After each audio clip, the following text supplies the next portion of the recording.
All right, here we go. What's up, y'all? It's Darius from DariusCooks.tv. I'm here to talk about Instagram TV. So, if you've been under a rock somewhere, then you should know that Instagram, the popular photo and video sharing app, now has TV. It's called IGTV, standing for Instagram television. This is where you can upload longer videos. So right now on the regular Instagram, you've had the capability of only posting 10-second videos on your Instagram stories with links to swipe up or tap, or a longer 60-second video on your actual Instagram profile, right? That's pretty much it. Now, with Instagram TV, you can post longer video content, which is actually pretty dope if you think about it, right? The good thing is that your current followers do not have to go to someplace else to see this content. It can be seen right in your on your profile. The downside is it's not really you're not really able to scroll and then see it. You'll get a notification that maybe somebody you follows has now posted a new episode on their IGTV account. You can tap top of the screen, it'll take you right there. Or if a person has added IGTV to their account, you can go to their actual profile, and then on the left side of their profile, you can tap on a little icon that'll take you right to their Instagram TV account. Or you can actually download the IGTV app, which is just an app for IGTV, shows nothing else. And then anybody you follow, anybody who's following you, or any suggestions will pop up much like it does now on YouTube. It works the same way on the IGTV app, and you only see just the IGTV episodes that people might upload. So it's kind of cool in that way if you care about something that somebody has uploaded. I think one of the issues we have is that for so long now, Instagram has been treated much like Twitter, kinda, where everything's sort of instant, and it's like a stream. It sort of just goes and goes, and if you miss it, you sort of miss it. So people will go back and repost stuff. I kind of feel like even with Instagram stories, it's about what's happening now, what's in the moment right now, what's happened the last 24 hours, much like our mindset has been with Snapchat. But with Instagram TV, it's completely different now in that on IGTV, these episodes stay up forever. So it's going to be a little bit of a mind shift, I think, to shift from, sort of the last 24 hours or what somebody may have just posted to now being able to use this as a resource as we do YouTube, right?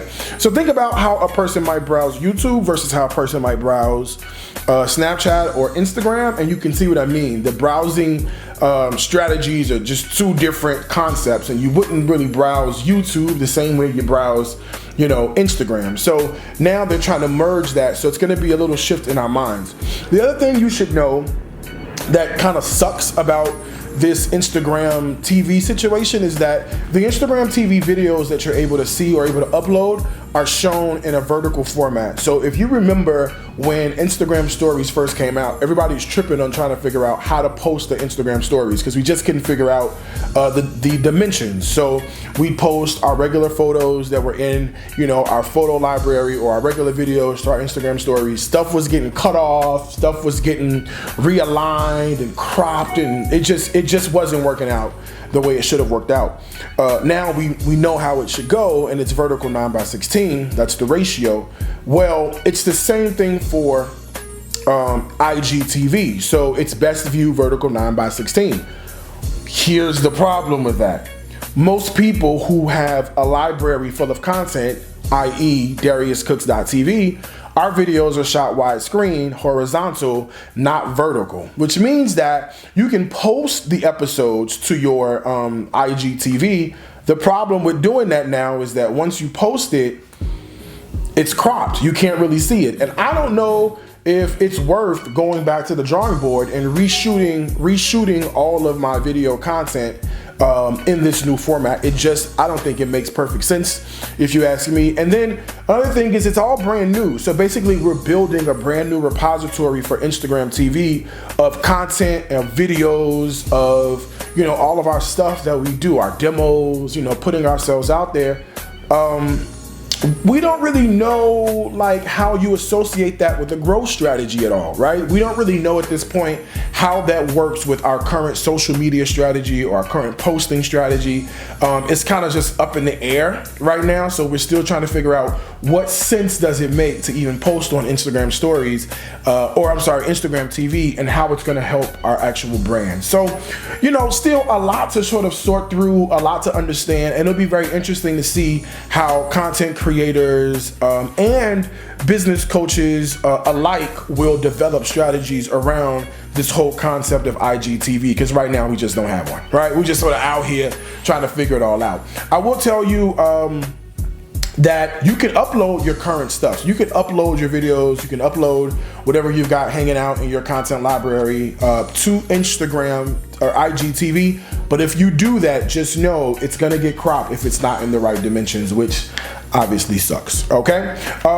So I do think that it's super important to make sure that if you have a business, you have a brand, you're a content creator, you're trying to become an influencer, that you have produced video, like sound, video, lighting, the whole bit, video editors or whatever the case may be, as a part of your entire strategy. It's super important as you develop your content, because this is the way of the world, right? So people are becoming less linear and more digital. And now in 2018, the ad spend on digital versus linear is pretty much 50-50, with digital pushing out ahead of the game. So, you know, having the right camera, having the right sound, having the right strategy, having, you know, sort of being cutting edge in terms of what you're producing is super important, because people are now starting to use, you know, YouTube and content creators. And as you build your communities, these are the resources people are going to, no longer, you know, traditional resources like TV,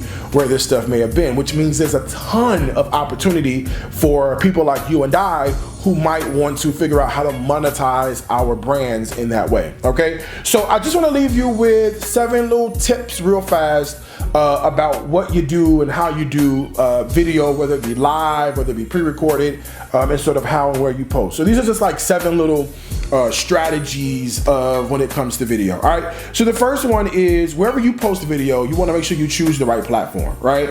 I think every platform has its own unique personality. Not only that, but your audience responds differently on each platform. I refuse to believe that your Snapchat audience is going to respond the same way your Facebook audience responds, right? Or your Instagram audience is responding the same way your Twitter audience is responding. So if you've got a good idea of sort of what's happening in each of these scenarios for your brand, it's important to understand how your videos should line up with that, right? So an example would be, you know, would I post the same thing on YouTube that I would post on Twitter? Probably not, right?